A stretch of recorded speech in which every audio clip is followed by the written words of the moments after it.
ओम शांति। आज प्यारे बाबा हम बच्चों को फिर से सचेत कर रहे हैं कि बच्चे बाप 21 जन्मों के लिए सदा सुख का संसार तुम बच्चों के लिए रच रहे हैं। इसलिए तुम बच्चों को क्या ख्याल रखना चाहिए। तो बाबा ने खास आज हम बच्चों को इशारा दिया पढ़ाई का, और ये हम सबको मालूम है कि हमको पढ़ना है। क्यों कि वो दुनिया ऐसी दुनिया है जहाँ पर ये पढ़ाई नहीं होगी। इस पढ़ाई के आधार से 21 जन्मों का सुख मिलने वाला है। इसलिए बाबा कहते हैं ये पढ़ाई अभी तुम बच्चों को पढ़नी है, और केवल पढ़नी ही नहीं, साथ ये भी बताते हैं पढ़ानी भी है। क्योंकि राजा बनोगे तो प्रजा भी तो चाहिए, किस पर राज्य करेंगे। इसलिए गुणों को धारण करना भी है और दूसरों को गुण धारण कराने भी हैं। ये दोनों प्रकार की सेवाएं अभी ही करनी हैं। तो आज के 2 तरीके महावाक्यों का सार है, मीठे बच्चे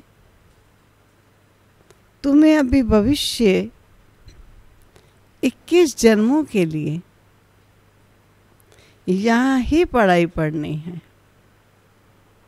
21 जन्मों के लिए यहाँ ही पढ़ाई पढ़नी है। कांटे से खुशबूदार फूल बनना है। दैवी गुण धारण करने और कराने हैं। खाली करने ही नहीं, करने भी हैं और कराने भी हैं। प्रश्न है, किन बच्चों की बुद्धि का ताला नंबर वार खुलता जाता है? सोच लिया? जो श्रीमत पर चलते रहते हैं, पतित पावन बाप की याद में रहते हैं, पढ़ाई पढ़ाने वाले के साथ जिनका योग है, उनका बुद्धि का ताला खुलता जाता है। कौन सी बातें हुई? पहली बात, जो श्रीमत पर चलते हैं। दूसरा, पतित पावन बाबा को याद में रहते हैं। तीसरा, पढ़ाई पढ़ाने वाले के साथ जिनका योग है, उनका बुद्धि योग, बुद्धि का ताला खुलता जाता है। बाबा कहते हैं बच्चे अभ्यास करो। हम आत्मा भाई भाई हैं, हम बाप से सुनते हैं। देही अभिमानी हो, सुनो और सुनाओ तो ताला खुलता जाएगा। अब सुनते समय देखें, देही अभिमानी स्थिति में स्थिर रह हम प्यारे बाबा के महावाक्य सुनते हैं, और जब किसी को सुनाएं तब भी देही स्थिति में स्थिर होकर दूसरों को सुनाएं। इससे क्या होगा? इससे बुद्धि का ताला खुलता जाएगा। ओम शांति। बाप बच्चों को समझाते हैं, जब यहाँ बैठते हो तो ऐसे भी नहीं कि सिर्फ शिव बाबा को याद में रहना है। ऐसा भी नहीं सिर्फ शिव बाबा की याद में रहना है। वह हो जाएगी सिर्फ शांति, और सुख भी तो चाहिए। तो तुमको शांति में रहना है और सुदर्शन चक्रधारी बन राजाई को भी याद करना है। तुम पुरुषार्थ करते हो नर से नारायण अथवा मनुष्य से देवता बनने के लिए। यहाँ भले कितने भी कोई में दैवी गुण हो तो भी उनको देवता नहीं कहेंगे। देवता होते ही स्वर्ग में हैं। दुनिया में मनुष्यों को स्वर्ग का पता नहीं है, और तुम बच्चे जानते हो कि नई दुनिया को स्वर्ग और पुरानी दुनिया को नर्क कहा जाता है। ये भी भारतवासी जानते हैं। जो देवताएं सतयुग में राज्य करते थे उनके चित्र भी भारत में ही हैं। ये है आदि सनातन देवी देवता धर्म के।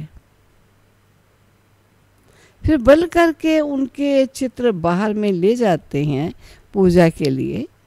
बाहर कहाँ भी जाते हैं तो जाकर वहाँ मंदिर बनाते हैं। हर एक धर्म वाले कहाँ भी जाते हैं तो अपने चित्रों की पूजा करते हैं। जिन जिन गांव पर विजय पाते हैं वह चर्च आदि जाकर बनाते। क्रिश्चियन लोगों का ऐसा चलता है, वो चर्च जाकर बनाते हैं। हर एक धर्म के चित्र अपने अपने हैं पूजा के लिए। आगे तुम भी नहीं जानते थे कि हम ही देवी देवता थे। अपने को अलग समझकर उनकी पूजा करते थे। और धर्म वाले पूजा करते हैं तो जानते हैं कि हमारा धर्म स्थापक क्राइस्ट है और हम क्रिश्चियन हैं अथवा हम बौद्धी हैं। ये हिंदू लोग अपने धर्म को ना जानने के कारण अपने को हिंदू कह देते हैं और पूजते हैं देवताओं को।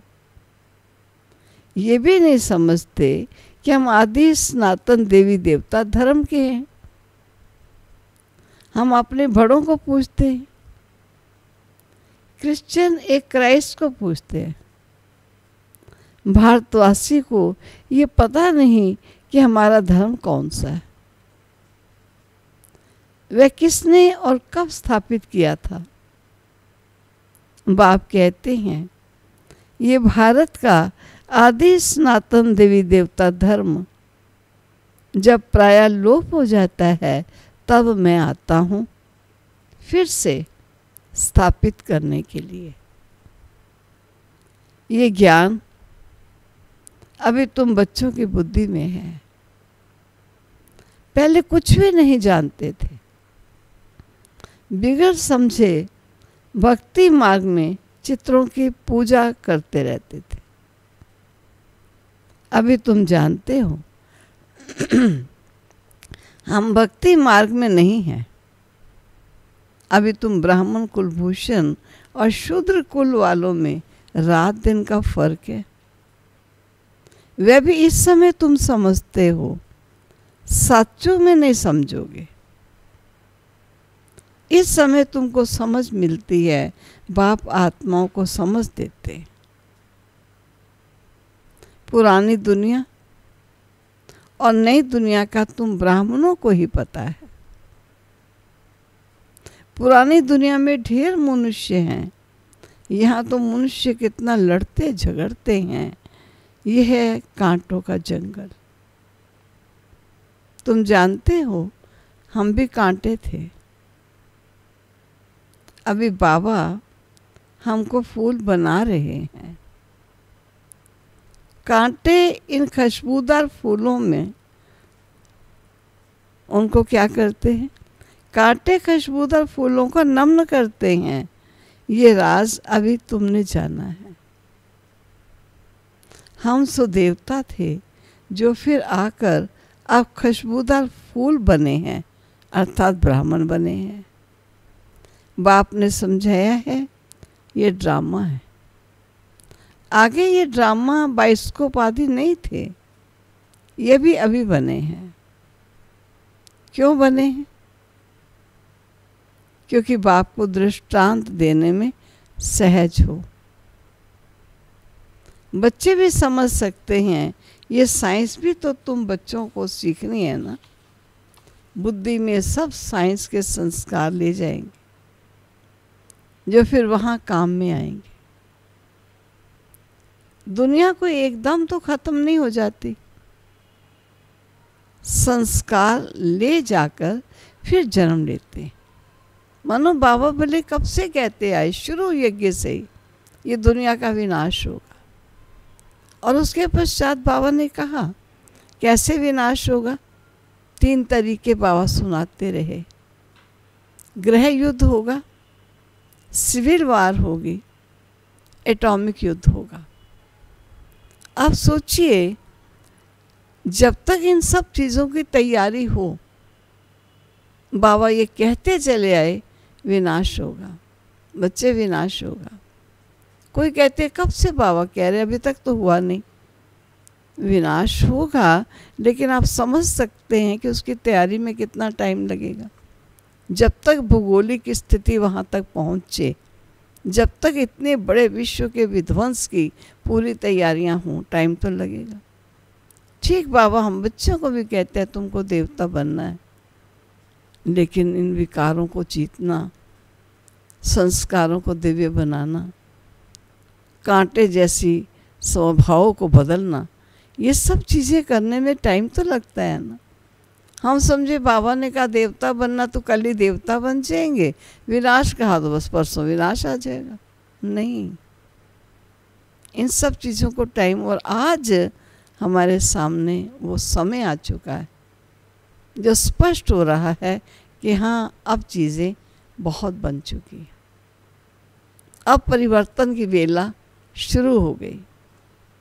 अब जितना जल्दी हो सके अपने जीवन में परिवर्तित हो जाए, क्योंकि समय परिवर्तन का है, भयानक समय है इस विश्व के परिवर्तन होने में।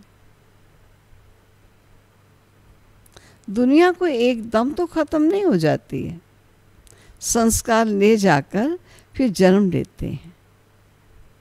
विमान आदि भी बनाते हैं, जो जो काम की चीज़ें वहाँ के लायक हैं वो बनती हैं। स्टीमर बनाने वाले भी होते हैं, परंतु स्टीमर तो वहाँ काम में नहीं आएंगे। भले को ज्ञान लेवे या ना लेवे, परंतु उनके संस्कार काम में नहीं आएंगे। वहाँ स्टीमर शादी की दरकार ही नहीं है, ड्रामा में है नहीं। हाँ, विमानों की, बिजलियों आदि की दरकार पड़ेगी, वह इन्वेंशन निकालते रहते हैं, वहाँ से बच्चे सीख कर आते हैं। ये सब बातें तुम बच्चों की बुद्धि में ही हैं, तुम जानते हो। हम पढ़ते हैं नई दुनिया के लिए, बाबा हमको भविष्य 21 जन्मों के लिए पढ़ाते हैं। हम स्वर्गवासी बनने के लिए पवित्र बन रहे हैं। पहले नरकवासी थे।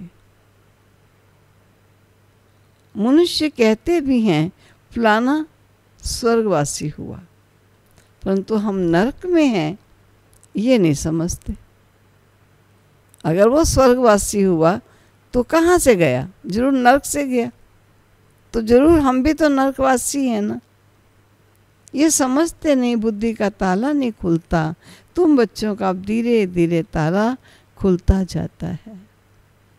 नंबरवार ताला उनका खुलेगा जो श्रीमत पर चलने लग पड़ेंगे और पतित पावन बाप को याद करेंगे। बाप ज्ञान भी देते हैं और याद भी सिखाते हैं। टीचर है ना, तो टीचर जरूर पढ़ाएंगे। जितना टीचर और पढ़ाई से योग होगा उतना ऊंचा पद पाओगे। उस पढ़ाई में योग रहता ही है। जानते हैं बैरिस्टर पढ़ाते हैं, यहाँ बाप पढ़ाते हैं, ये भी भूल जाते हैं, क्योंकि नई बात है ना। देह को याद करना तो बहुत सहज है, घड़ी घड़ी देह याद आ जाती है। हम आत्मा हैं ये भूल जाते हैं। हम आत्माओं को बाप समझाते हैं, हम आत्मा भाई भाई हैं। बाप तो जानते हैं हम आत्मा, हम परमात्मा हैं। हम आत्मा भूल जाते हैं, बाप जानते हैं हम परमात्मा हैं। आत्माओं को सिखाते हैं कि अपने को आत्मा समझ और आत्माओं को बैठ सिखाओ। वे आत्मा जिसको सिखाओ क्या ख्याल रखो, आत्मा कानों से सुनती है। सुनाने वाला है परमपिता परमात्मा, उनको सुप्रीम आत्मा कहेंगे। तुम जब किसको समझाते हो तो ये बुद्धि में आना चाहिए कि हम आत्मा में ज्ञान है। आत्मा को ये सुनाता हूँ। हमने बाबा से जो सुना है वे आत्माओं को सुनाता हूँ। ये है बिल्कुल नई बात। तुम दूसरे को जब पढ़ाते हो तो देही अभिमानी होकर नहीं पढ़ाते हो, भूल जाते हो। मंजिल है ना, बुद्धि में ये याद रहना चाहिए, मैं आत्मा विनाशी हूँ, मैं आत्मा कर्मेंद्रियों द्वारा पाठ बजा रही हूँ। तुम आत्मा शूद्र कुल में थी और अभी ब्राह्मण कुल में हो, फिर देवता कुल में जाओगे, वहाँ शरीर भी पवित्र मिलेगा। हम आत्मा भाई भाई हैं। बाप बच्चों को पढ़ाते हैं, बच्चों को फिर कहेंगे हम भाई भाई हैं, भाई को पढ़ाते हैं। आत्मा को ही समझाते हैं, आत्मा शरीर द्वारा सुनती है। ये बड़ी महीन बातें स्मृति में नहीं आती। आधा कल्प तुम देह अभिमान में रहे, इस समय तुमको देही अभिमानी हो रहना है। अपने को आत्मा निश्चय करना है। आत्मा निश्चय कर बैठो, आत्मा निश्चय कर सुनो। परम पिता परमात्मा ही सुनाते हैं। तब तो कहते हैं ना, आत्मा परमात्मा अलग रहे बहुकाल, और सुंदर मेला हो गया जब सतगुरु मिले दलाल। वहाँ तो नहीं पढ़ाता हूँ, यहीं आकर पढ़ाता हूँ। और सभी आत्माओं को अपना अपना शरीर है। ये बाप तो है ही सुप्रीम आत्मा, इनको शरीर है नहीं। उनकी आत्मा का ही नाम शिव है, और जानते हो ये शरीर हमारा नहीं है।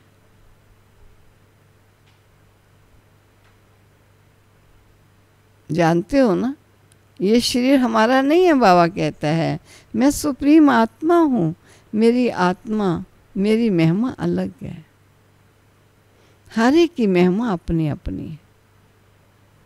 गायन भी है ना, परम पिता परमात्मा ब्रह्मा द्वारा स्थापना करते, वे ज्ञान का सागर है। मनुष्य सृष्टि का बीज रूप है। वो सत्य है, चेतन है, आनंद सुख शांति का सागर है। ये है बाप की महिमा। बच्चे को बाप की प्रॉपर्टी का मालूम रहता है। हमारे बाप के पास ये कारखाना है, ये मिल है, नशा रहता है ना। बच्चा इस प्रॉपर्टी का मालिक बनता है। ये प्रॉपर्टी तो एक ही बार मिलती है। बाप के पास क्या प्रॉपर्टी है वह सुना। तुम आत्मा तो अमर हो, कभी मृत्यु को नहीं पाती हो। प्रेम के सागर भी बनते हो। ये लक्ष्मी नारायण प्रेम के सागर हैं। कभी लड़ते झगड़ते नहीं हैं। यहाँ तो कितना लड़ते झगड़ते हैं प्रेम में, और ही घोटाला पड़ता है। बाप आकर विकार बंद कराते हैं तो कितना मार पड़ती है। बाप कहते बच्चे पावन बनो, पावन दुनिया के मालिक बनोगे। काम महाशत्रु है, इसलिए बाबा के पास आते हैं तो कहते हैं जो विकर्म किए हैं वो बताओ तो हल्के हो जाओगे। इसमें भी मुख्य विकारों की बात है। बाप बच्चों के कल्याण अर्थ पूछते हैं।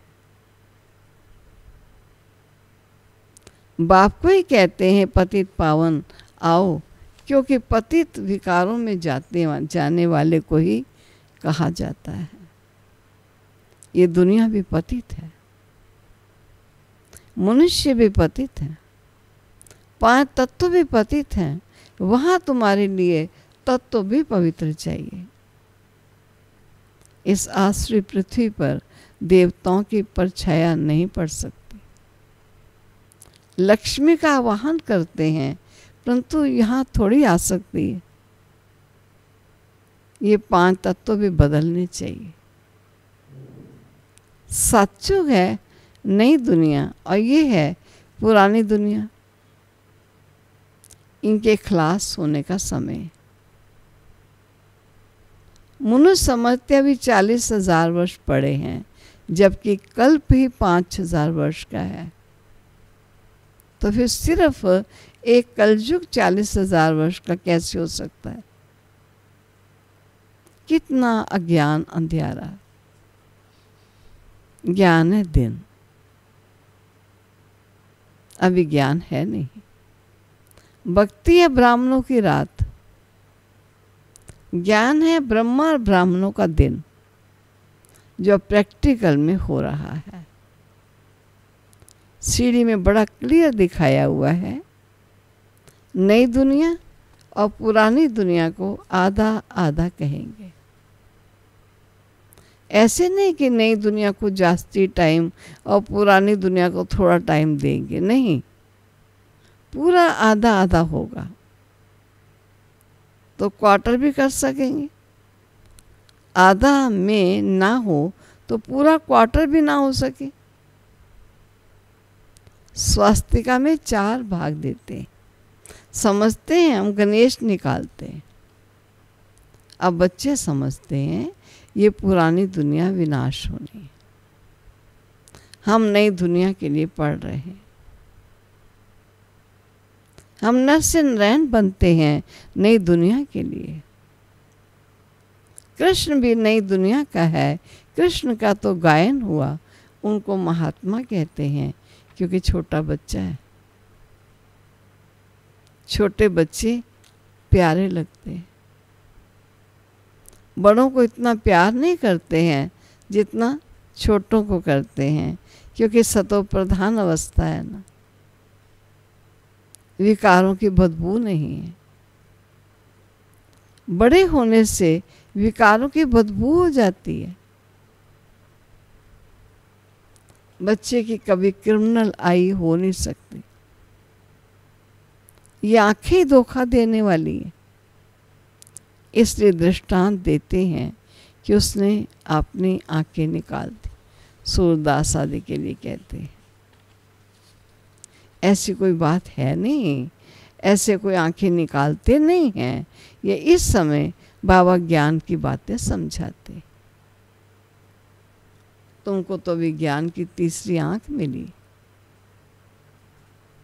कभी सूरदास के लिए कहते उसने भगवान का दीदार किया, सोचा अब नैनों से कोई और ना दिखाई दे, बस वही मूर्ति मन में बसी रहे, उसने आंखें निकाल दी। अब कोई कहते हैं विकारों में दृष्टि ना जाए इसलिए आंखें निकाल दी। तो बाबा कहते ये सत्यता नहीं है कि आंखें निकाल दी। वह इस समय बाबा ज्ञान की बातें समझाते हैं। तुमको भी ज्ञान की तीसरी आंख मिली है। आत्मा को स्पिरिचुअल नॉलेज मिली है। आत्मा में ज्ञान है। बाप कहते हैं मुझे ज्ञान है, आत्मा को निर्लेप नहीं कह सकते। आत्मा एक शरीर छोड़ दूसरा लेती है। इसलिए बाप बताते हैं कि आत्मा अविनाशी है।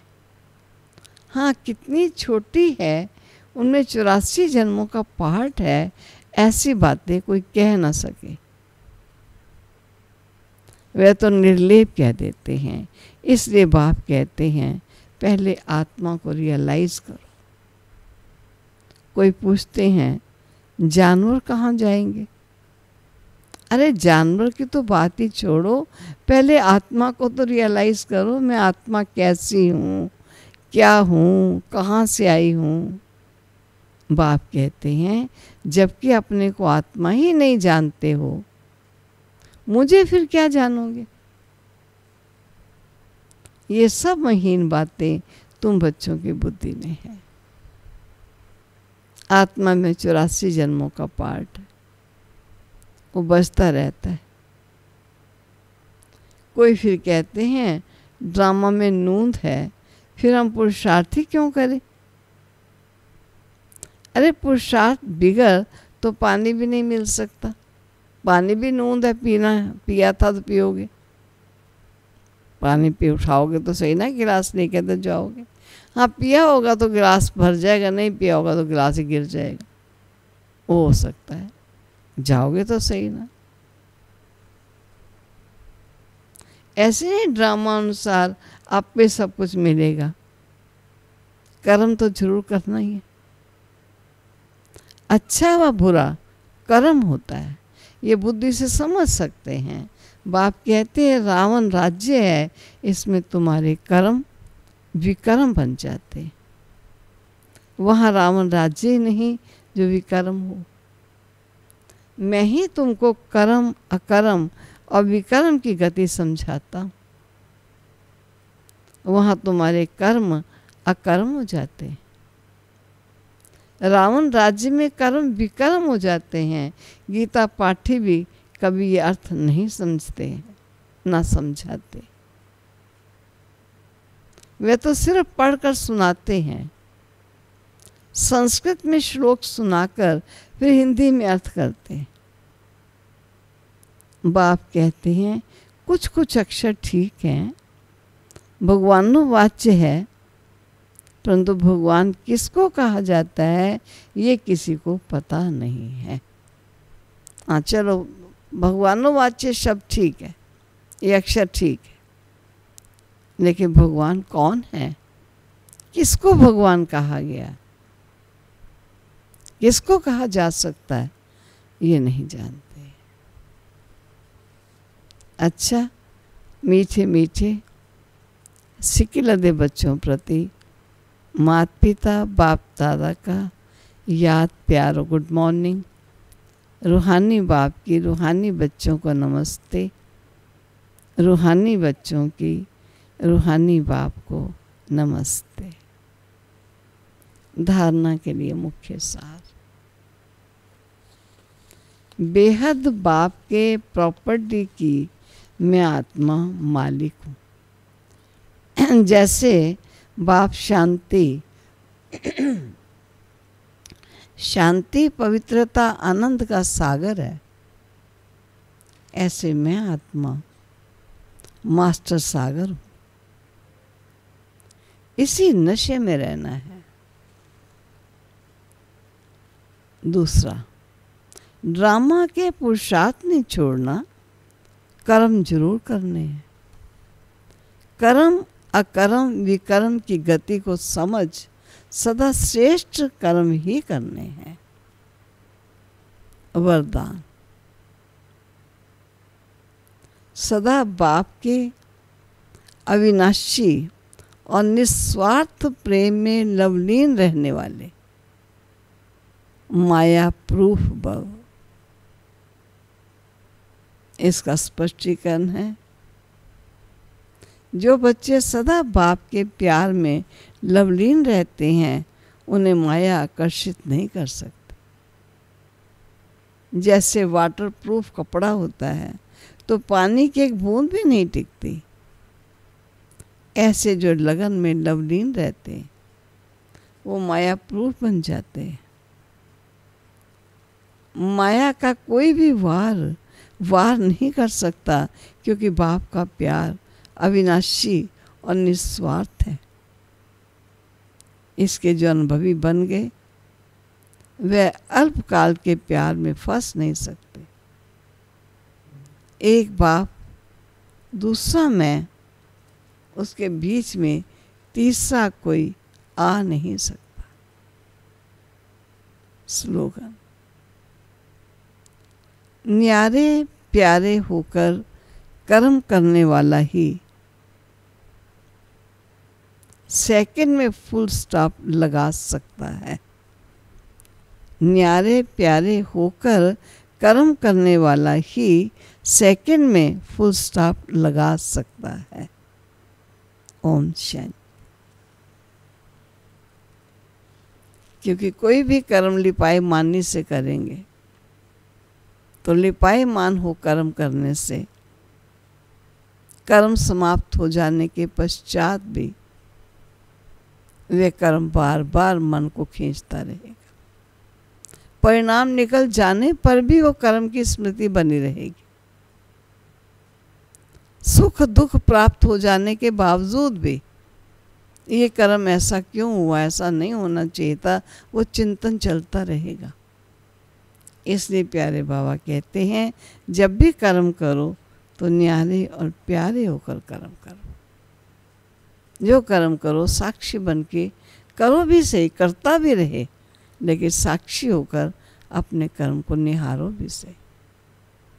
न्यारे भी रहो और प्यारे भी रहो। ओम शांति। चलो प्यारे बाबा पास चलते।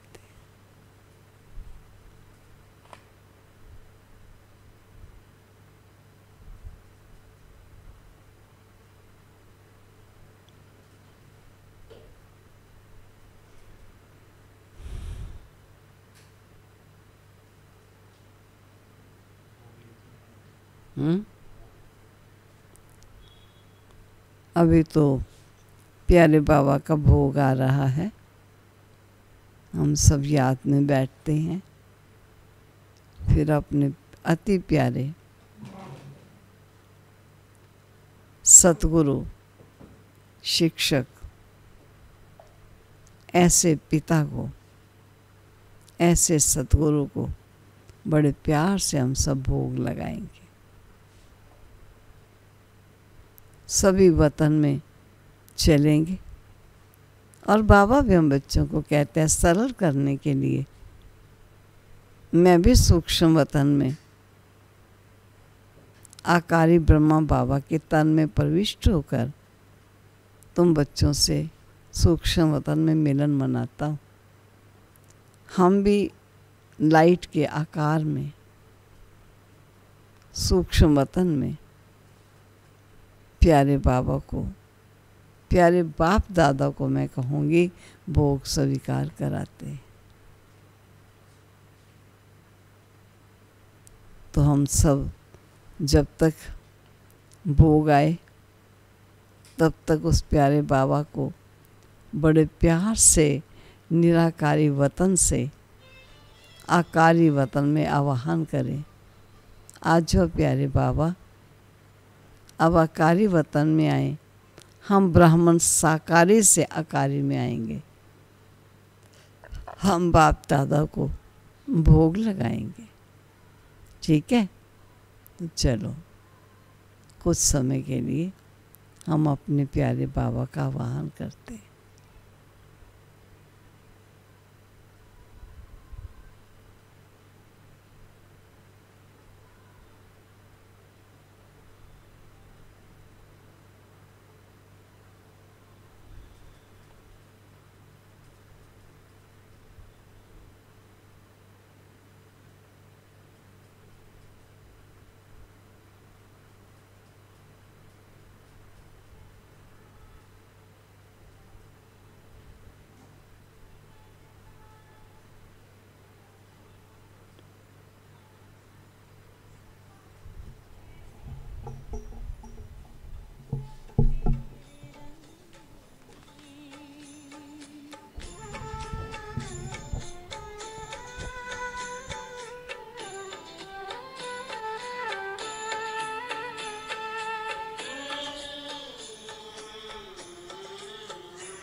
और न हम कुछ चाहेंगे, बस और न हम कुछ चाहेंगे, तेरी याद का अमृत पीते हैं, तेरी याद का अमृत पीते हैं।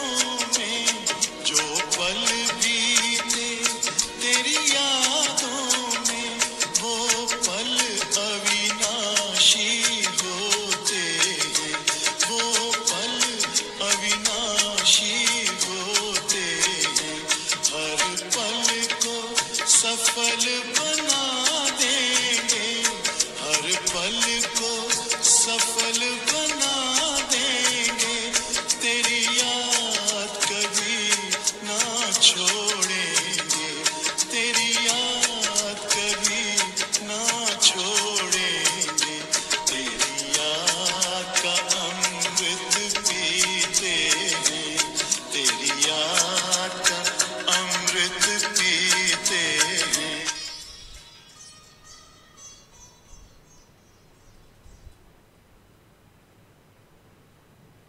Mm-hmm.